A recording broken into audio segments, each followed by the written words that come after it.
Hello guys, welcome back once again. ठीक है, तो यार जो हमारा बी ब्लॉक की जो सीरीज़ चली हुई है, आज हम सेकंड लेक्चर करेंगे बी ब्लॉक की रिएक्शन की सीरीज़ का। और ये हमारा लास्ट लेक्चर होगा रिएक्शंस के ऊपर। आज तुम देखना, आज मतलब कल का जो तो अगर तुमने लेक्चर देखा होगा, कल की एप्लीकेशन आज हम करेंगे। मोस्टली कल की एप्लीकेशन रहेगी। तो बेटा, अगर जिस बच्चे ने कल का लेक्चर नहीं देखा तो वो एक बार जाके देख आओ, क्योंकि अगर कल का लेक्चर तुमने अटेंड नहीं किया तो आज थोड़ा बहुत ही कम समझ में आएगा तुमको। तो कुछ ज़्यादा देर का लेक्चर नहीं है कल का, भी हाफ एन आवर का ही लेक्चर है। तो तुमको रिएक्शन के मैकेनिज्म पता चल जाएंगे वहाँ से। और अगर एक बार रिएक्शन के मैकेनिज्म पता चल गए तो बेटा आज की रिएक्शन तो तुम वैसे उड़ा दोगे। तो चलो अभी स्टार्ट करते हैं हम। ठीक है, देखना आज रिएक्शन में तहलका मचा देंगे। ठीक है, चलो तो स्टार्ट करते हैं। चलो देखो, HNO3 in presence of I2। पहले तो ये बताओ HNO3 किसकी तरह बिहेव करता था। कल जिसके याद है, जिस बच्चे के याद है, HNO3 किसकी तरह बिहेव करता था। देखो एक बात बता रहा मैं तुमको, एक बात मेरी यहाँ पे नोट कर लेना। अगर HNO3 यहाँ पे कुछ नहीं लिख रखा, इसके नीचे कंसनट्रेटेड डाइल्यूट कुछ नहीं लिख रखा, अगर कुछ नहीं लिखा हुआ उसको ऑटोमेटिक तुम क्या मान लो, कंसनट्रेटेड वाली कंडीशन मान लो। कौन सी कंडीशन मान लो, कंसनट्रेटेड वाली कंडीशन मान लो। और कंसनट्रेटेड वाली कंडीशन में हमेशा क्या निकलता है, NO2 बाहर निकलता है, H2O बाहर निकलता है। ये दोनों तो फिक्स है, कल बताए थे, ये दोनों तो क्या है, फिक्स है। और I2 को ऑक्सीडाइज करेगा। I2 किस चीज़ में ऑक्सीडाइज हो रही थी, कल तुम्हारे याद होना चाहिए, HiO3 में ऑक्सीडाइज हो रही थी। तो बेटा कितनी आसान लग रही होगी रिएक्शन जिसने कल का लेक्चर अटेंड किया। I2 हमको पता है HiO3 में ऑक्सीडाइज होती है और कंसनट्रेटेड की फॉर्म में, ये तो क्या होगा 100% ही तो सेम ही रहेगा। H2NO2 तो हमेशा सेम रहेगा। ये देखो HNO3 कुछ नहीं लिख रहा, तो इसको भी कौन सी कंडीशन माननी है हमको, कंसनट्रेटेड वाली। तो यहाँ पे निकलेगा H2O प्लस NO2। और सल्फर किस में ऑक्सीडाइज होता है, देखो सल्फर किस में ऑक्सीडाइज हो जाएगा, सल्फर का बन जाएगा एसिड। क्या बन जाएगा बेटा, सल्फर का बनेगा एसिड। और वो भी कौन सा, हाईएस्ट ऑक्सीडेशन स्टेट वाला, हाईएस्ट ऑक्सीडेशन स्टेट वाला।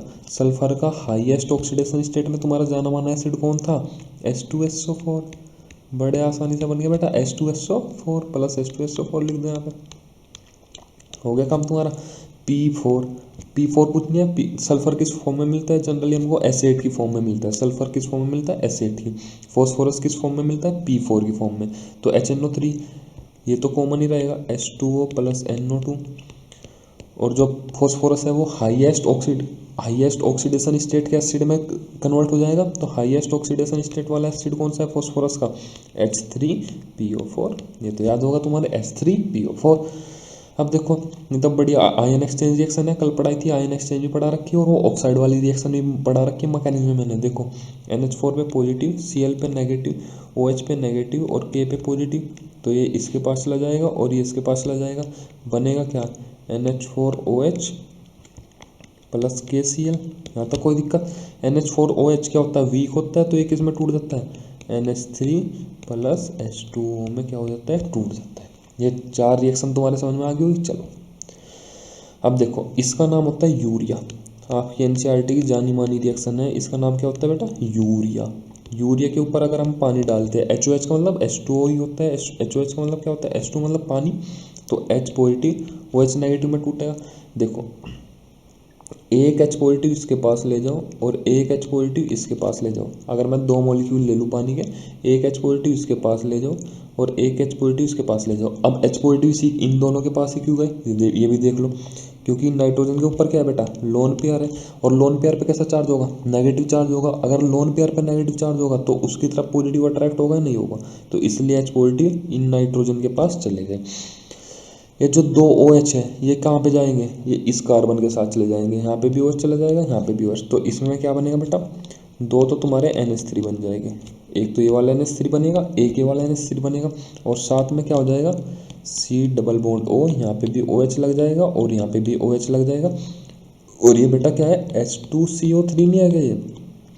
और ध्यान रखना H2CO3 भी कैसा होता है, वीक होता है। H2CO3 भी क्या होता है, वीक होता है। ये किस में ब्रेक डाउन हो जाता है, H2O प्लस CO2 में। यार बड़ी आसान रिएक्शन है, बड़े आराम से हो रही। ठीक है, H2CO3 और NH4OH क्या होते हैं, वीक होते हैं, वे टूट जाते हैं। ठीक है, अब देखो हेबर प्रोसेस में हम क्या प्रिपेयर करते हैं, पहली बात तो ध्यान रखना, प्रिपरेशन ऑफ अमोनिया। क्या होता है बेटा, preparation of ammonia. Haber process में हम क्या बनाते हैं बेटा, अमोनिया को प्रिपेयर करते हैं। हेबर प्रोसेस कैसे होता है, देखो N2 लिखते हैं प्लस 3 मोलिक्यूल ऑफ H2 लिखते हैं और हमारे 2 मोलिक्यूल ऑफ NH3 बन जाते हैं। क्या बन जाते हैं, 2 मोलिक्यूल ऑफ NH3 बन जाते हैं। और ये एक्सोथर्मिक रिएक्शन होती है बेटा। कैसी रिएक्शन होती है, एक्सोथर्मिक रिएक्शन, मतलब इसमें से हीट बाहर निकलती है। ये रिएक्शन तो देखो तुमको रटनी पड़ेगी, ये है रटने वाली रिएक्शन। मैं पहले बता देता हूँ ये रटने वाली है, ठीक है। तो लेकिन इसके अंदर एक तो ये पूछ लेगा तुमसे कि हेबर प्रोसेस में हम बनाते किसको है, अमोनिया को। रिएक्शन क्योंकि एमसीक्यू टाइप पेपर है तो रिएक्शन तो बहुत ही कम चांस है आए वो, लेकिन ये पूछ लेगा कि हेबर प्रोसेस में हम किसको बनाते हैं, अमोनिया को बनाते हैं। यहाँ तक तो कोई दिक्कत नहीं। दूसरा कैसा प्रोसेस होता है, एक्सोथर्मिक प्रोसेस होता है। तो वो पूछेगा कि क्या कंडीशन करे कि अमोनिया की प्रोडक्शन बढ़ जाए, मतलब क्या कंडीशन करे कि अमोनिया की प्रोडक्शन बढ़ जाए। तो देखो अगर एक्सोथर्मिक रिएक्शन है, हीट इवॉल्व हो रही, तो हमें टेम्परेचर क्या करना पड़ेगा बेटा, ली चार्टरली प्रिंसिपल के अकॉर्डिंग टेम्परेचर हमको क्या करना पड़ेगा, डिक्रीज करना पड़ेगा। इस टेम्परेचर क्या करना पड़ेगा, डिक्रीज, क्योंकि पहले वहाँ पे क्या हो रहा, हीट इवॉल्व हो रखी है। दूसरा देखो इधर कितने मॉलिक्यूल है, 2 मॉलिक्यूल निकल रहे, इधर कितने मॉलिक्यूल पार्टिसिपेट कर रहे, 3 और 1 4, 4 मॉलिक्यूल पार्टिसिपेट कर रहे, 3 से मतलब 4 से 2 मॉलिक्यूल बन रहे। तो हमको क्या करना पड़ेगा, ली चार्टरली प्रिंसिपल के अकॉर्डिंग, जो तुमने 11th में पढ़ा होगा, प्रेशर क्या करना पड़ेगा, इंक्रीज करना पड़ेगा, जिसकी वजह से इधर की प्रोडक्शन क्या हो जाएगी, प्रेशर इंक्रीज करते ही अमोनिया की प्रोडक्शन क्या हो जाएगी, बढ़ जाएगी। तो ये 2 कंडीशन ध्यान रखना। हेबर प्रोसेस में टेम्परेचर क्या कर रहे हैं, डिक्रीज, और प्रेशर क्या कर दे, इंक्रीज, जिसकी वजह से हमारा जो अमोनिया का प्रोडक्शन है वो बढ़ जाएगा। ठीक है बेटा, चलो अब देखो NO2 के बारे में एक चीज़ तो याद रखना, NO2 होती है ब्राउन कलर गैस। कैसी होती है बेटा, ब्राउन कलर गैस। किस कलर की होती है बेटे, ब्राउन कलर गैस, ठीक है। दूसरा NO2 के 2 मॉलिक्यूल मिलके बना लेते हैं N2O4। क्या बना लेते हैं बेटा, N2O4। इसको बोलते हैं हम डाइमर। क्या बोलते हैं, डाइमर, मतलब 2 मॉलिक्यूल एक जगह मिलके, तो उसको हमने क्या बोलते हैं, डाइमर। तो NO2 कैसी थी, ब्राउन कलर थी। कैसी थी बेटा, ब्राउन कलर थी। और N2O4 कैसी है बेटा, कलरलेस है। कैसी है, कलरलेस है, ठीक है। NO2 ध्यान रखना, NO2 होती है पैरामैग्नेटिक। कैसी होती है, पैरामैग्नेटिक। और N2O4 होता है डायामैग्नेटिक। कैसा होता है, डायामैग्नेटिक। याद कैसे रखोगे, N2O4 डाइमर है, डाइमर डी से डाइमर और डी से डायामैग्नेटिक। N2O4 क्या है, डाइमर, तो डी से डाइमर, डी से डायामैग्नेटिक, तो N2O4 कैसा है, डायामैग्नेटिक है। मैं ठीक है, चलो अब देखो एक ये वाली रिएक्शन है बेटा, रटने वाली। मैं पहले लिख दे रहा रटने वाली, और जो रटने वाली रिएक्शन लिख रहा मैं जिन पे, उनको एक पेपर पे लिखो, अपने सामने वाली दीवार पे पेस्ट कर दो। 4 बार देख लेना बेटा, 4 दिन उठ के देख लेना, सुबह उठते ही देख लेना, 100% गारंटी है तुम्हारे याद हो जाएगी वो वाली रिएक्शन, ठीक है। तो ये वाली रिएक्शन रटने वाली होती है। इसमें देखो एक तो ये बनती है phosphine gas. Phosphine gas white ring की फॉर्म में निकलती है। कैसे निकलती है बेटा, वाइट रिंग की फॉर्म में निकलती है, ठीक है। और दूसरे बनते हैं NaH2PO2, सोडियम मेटाफॉस्फेट। तो ये वाली रिएक्शन बेटा बहुत बार पेपर में आ चुकी है और आने के चांस बने रहते हैं इस वाली रिएक्शन के। MCQ टाइप पेपर में भी आती है बहुत ज़्यादा रिएक्शन, तो इसलिए 100% करके जाना। एक तो रटने वाली रिएक्शन है ये वाली, इसको अपने एक पेपर पे लिख लो और सामने पेस्ट कर दो अपने, ठीक है। चलो भैया फोस्फाइड है, फोस्फाइड के ऊपर पानी डालेंगे। अगर कल की वीडियो देख रखी, फोस्फाइड के ऊपर पानी डालेंगे बेटा, बोलो जल्दी बोलो, क्या बनेगा, PH3। क्या बनेगा बेटा, PH3। और इसका क्या बन जाएगा, हाइड्रोक्साइड, सोडियम का हाइड्रोक्साइड क्या होगा, NaOH। ये क्या है, कैल्शियम फोस्फाइड में पानी डालते हैं तो PH3 तो 100% मिलेगा। और मेटल का क्या बन जाएगा, ऑक्साइड। मेटल क्या है, कैल्शियम का क्या बन जाएगा, हाइड्रोक्साइड, मतलब ऑक्साइड में कैल्शियम। मेटल का क्या बनता है, हाइड्रोक्साइड बनता है, क्योंकि इसमें मेटल कौन है, कैल्शियम, तो कैल्शियम का क्या बन जाएगा, हाइड्रोक्साइड। इसमें मेटल कौन है, सोडियम, तो सोडियम का क्या बन जाएगा, हाइड्रोक्साइड। और फोस्फाइड में पानी डालती तो PH3 तो 100% ही निकलनी है।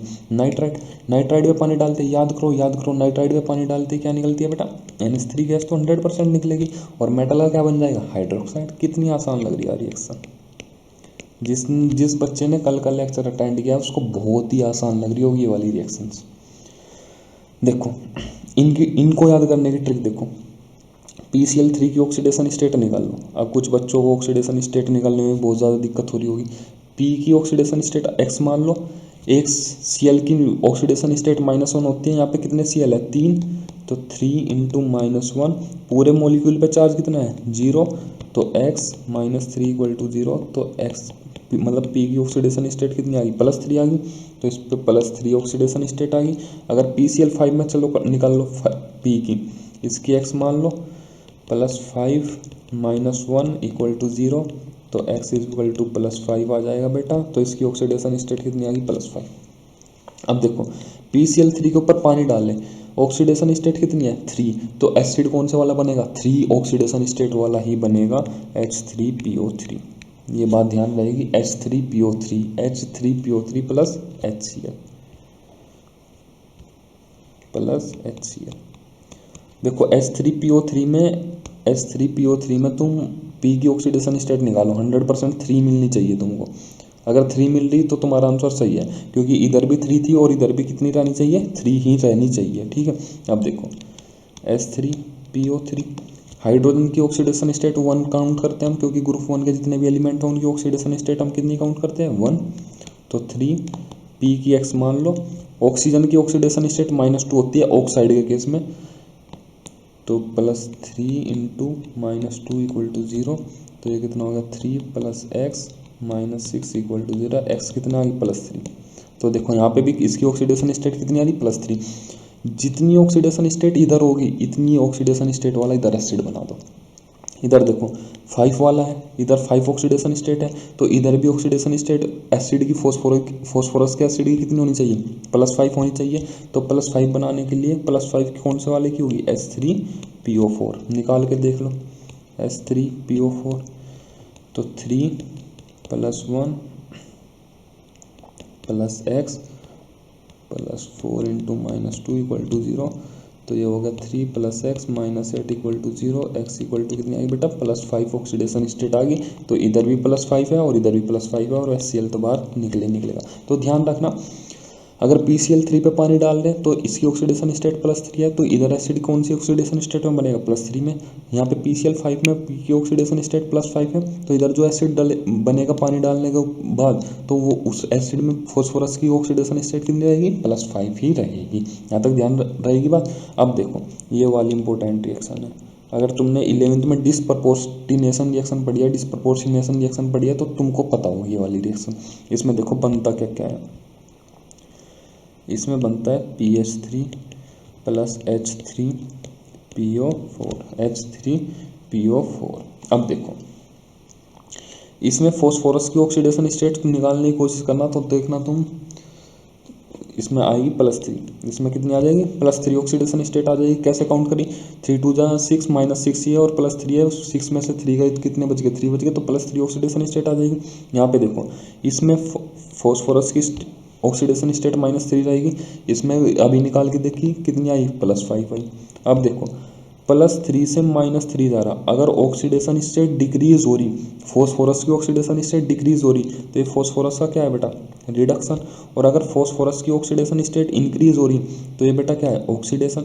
तो देखो सेम एलिमेंट की फॉस्फोरस की ऑक्सीडेशन स्टेट डिक्रीज भी हो रही है और फॉस्फोरस की ऑक्सीडेशन स्टेट इंक्रीज भी हो रही, तो ऐसी रिएक्शन को जिसमें सिंगल एलिमेंट की ऑक्सीडेशन स्टेट डिक्रीज भी हो रही हो और उसी एलिमेंट की ऑक्सीडेशन स्टेट इंक्रीज हो रही हो, ऐसी रिएक्शन को बोलते हैं बेटा हम डिस्प्रपोर्शनेशन रिएक्शन। तो ये वाली रिएक्शन इंपॉर्टेंट है, क्योंकि ये तुम्हारी डिस्प्रपोर्शनेशन रिएक्शन है, और यही पूछ लेगा तुमको कि कौन सी रिएक्शन इनमें से डिस्प्रपोर्शनेशन रिएक्शन है, तो इस रिएक्शन को ध्यान रख के जाना बेटा, ठीक है।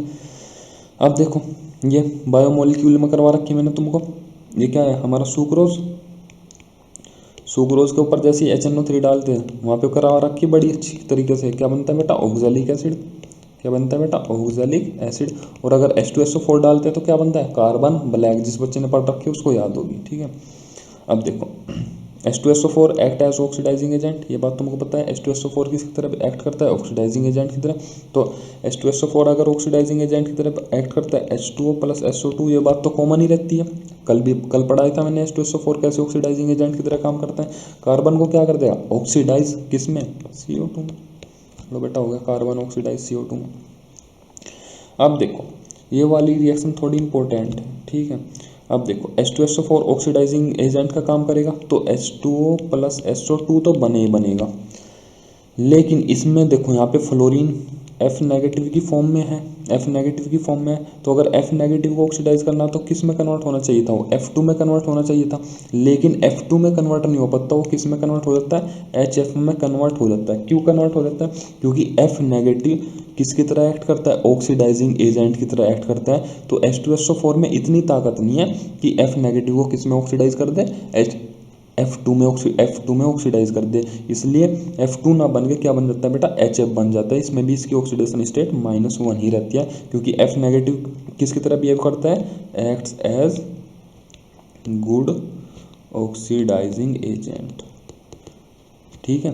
इसलिए H2SO4 के हाथ में नहीं है कि F नेगेटिव को F2 में कन्वर्ट कर दे, इसलिए F नेगेटिव किस फॉर्म में ही बना रहेगा, F नेगेटिव की फॉर्म में ही बना रहेगा, क्योंकि यहाँ पे F नेगेटिव होगा और ये पॉजिटिव होगा, F नेगेटिव F2 की फॉर्म में कन्वर्ट नहीं हो पाएगा। इस वाली रिएक्शन को इम्पोर्टेंट लिखना।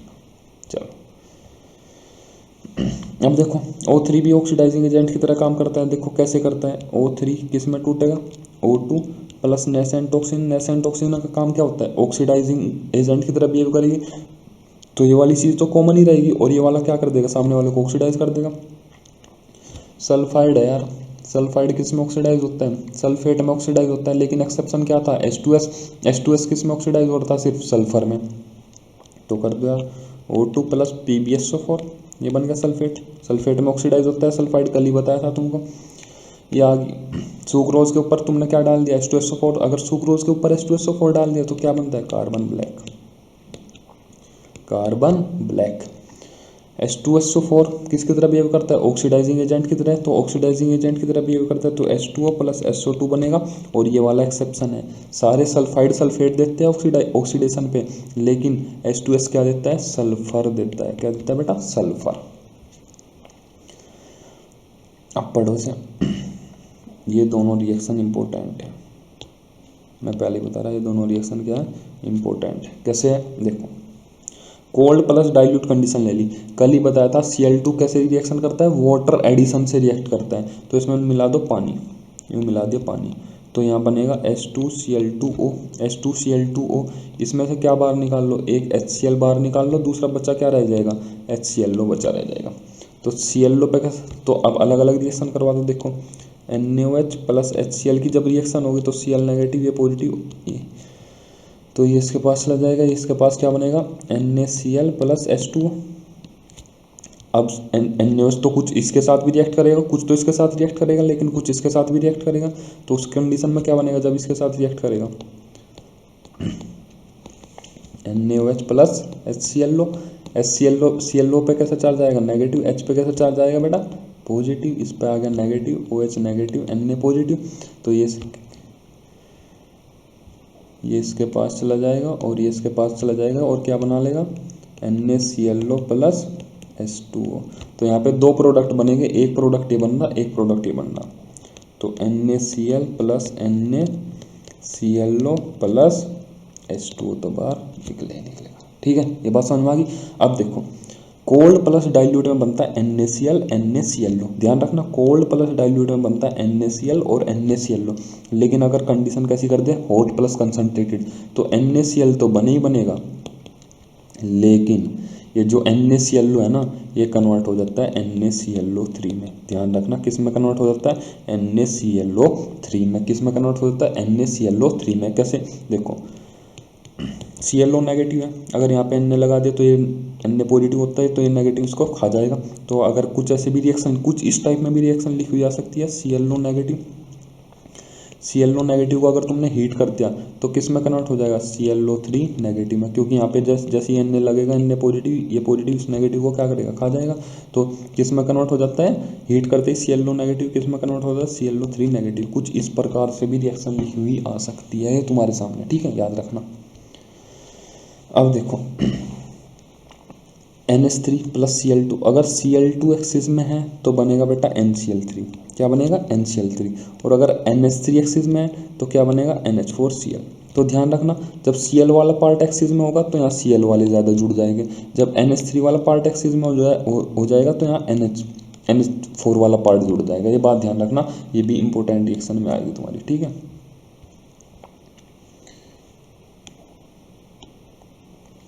अब देखो डेक्कन प्रोसेस, डेक्कन प्रोसेस एक तो ध्यान रखना पड़ेगा किस चीज़ के लिए होता है, प्रिपरेशन ऑफ क्लोरीन। किस चीज़ के लिए होता है बेटा, प्रिपरेशन ऑफ क्लोरीन। ऐसे ही पूछ लेगा कि डेक्कन प्रोसेस में हम क्या प्रिपेयर करते हैं, क्या प्रिपेयर करते हैं बेटा, क्लोरीन। क्या प्रिपेयर करते हैं बेटा, क्लोरीन।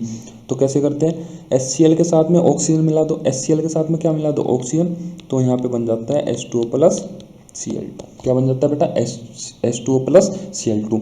ये इंपॉर्टेंट तो सिर्फ कितना है तुम्हारे लिए कि डेक्कन प्रोसेस से क्या बनता है, क्लोरीन। रिएक्शन तो बहुत ही कम देखने को मिलती है, लेकिन ये बहुत पूछा जाता है कि डेक्कन प्रोसेस में क्या बनता है, क्लोरीन। ठीक है, अब देखो यही पूछेगा, मैचिंग की फॉर्म में भी पूछ सकता है, किसी और फॉर्म में भी पूछ सकता है। वही पूछ लेगा कि ओस्टवाल्ड प्रोसेस में हम क्या बनाते हैं, ओस्टवाल्ड प्रोसेस में ध्यान रखना हम क्या बनाते हैं, HNO3। ऐसे ही पूछेगा कि नाइट्रिक एसिड किस में बनाते हैं, ओस्टवाल्ड प्रोसेस में, तो ध्यान रखना नाइट्रिक एसिड हम किस में बनाते हैं बेटा, ओस्टवाल्ड प्रोसेस में। कॉन्टैक्ट प्रोसेस में हम बनाते हैं ओलियम। क्या बनाते हैं बेटा, ओलियम या H2SO4 भी बना लेते हैं कॉन्टैक्ट प्रोसेस में। कॉन्टैक्ट प्रोसेस को तुमसे कैटलिस्ट ही पूछ लेगा, कैटलिस्ट। ध्यान रखना V2O5, वैंडियम ऑक्साइड बोलते हैं इसको। ठीक है, तो कॉन्टैक्ट प्रोसेस में क्या बनाते हैं, क्या तो ओलियम, ओलियम का फॉर्मूला ही पूछ सकता है, H2H2O7 सॉरी। तो ओलियम का फॉर्मूला बेटा क्या होता है, H2H2O7। तो ये भी पूछ सकता है कि ओलियम का फॉर्मूला बता दो, या ये पूछ लेगा कि ओलियम कौन से प्रोसेस से बनती है, तो कॉन्टैक्ट प्रोसेस से। उसमें कैटलिस्ट क्या यूज़ करते हैं, V2O5। और डेक्कन प्रोसेस में तो मैंने तुमको अभी बताया क्या प्रिपेयर करते हैं, क्लोरीन। तो अगर इतनी बात तुम्हारे याद है तो तुम कर जाओगे। अब प्योर नाइट्रोजन की बनाने की बात आती है। प्योर नाइट्रोजन हम दो तरीके से बना सकते हैं, क्या तो सोडियम अजाइड लेंगे या बेरियम अजाइड लेंगे। देखो N3 नेगेटिव क्या होता है, नाइट्राइड, मतलब N3 नेगेटिव वाले ग्रुप को हम क्या बोलते हैं, अजाइड। N3 नेगेटिव वाले ग्रुप को हम क्या बोलते हैं, अजाइड। तो जैसे हमको सोडियम अजाइड बनाना होता तो Na3N, इसको सीधा क्या कर दो, हीट कर दो, और इसमें से निकलेगी सीधी प्योर नाइट्रोजन N2 गैस। ऐसी बेरियम अजाइड Ba3N2, इसको हीट कर दो, इसमें से भी क्या निकलेगी, प्योर नाइट्रोजन। तो ध्यान रखना प्योर नाइट्रोजन बनाने के सिर्फ और सिर्फ दो तरीके हैं, क्या सोडियम अजाइड और बेरियम अजाइड को, इनको क्या कर दो, हीट। क्या तो सोडियम अजाइड हो तुम्हारे पास, उसको डायरेक्ट हीट कर दो, या बेरियम अजाइड हो उसको डायरेक्ट हीट कर दो, तो तुम्हारी क्या बन जाएगी, प्योर नाइट्रोजन। आई होप तुमको कंसेप्ट क्लियर हुआ होगा। देखो बच्चों, जो कोई नया बच्चा आ रहा है वो अगर डायरेक्ट इस वीडियो को देख रहा है तो वो उससे थोड़ा मुश्किल लगेगी उसको, इसलिए एक बार क्या करना, एक बार वो प्रीवियस वीडियो जो मेरी रिएक्शन मैकेनिज्म की, पी ब्लॉक की रिएक्शन मैकेनिज्म की जो वीडियो है वो जाके देख लेना, तुमको बहुत आसान लगने लगेगी ये वाली रिएक्शन। कुछ को लग रहा होगा कि बहुत तेज़ी में करा दिया, बहुत तेज़ी में नहीं बेटा, कल रिएक्शन मैकेनिज्म पढ़ाई थी आराम से, ये भी बताया था H2SO4 ऑक्सीडाइजिंग एजेंट कैसे काम करता है, HNO3 कैसे काम करता है, ये सब मैंने कल पढ़ा रखा। ठीक है, तो thank you so much guys for giving your precious time. ठीक है, थैंक यू सो मच।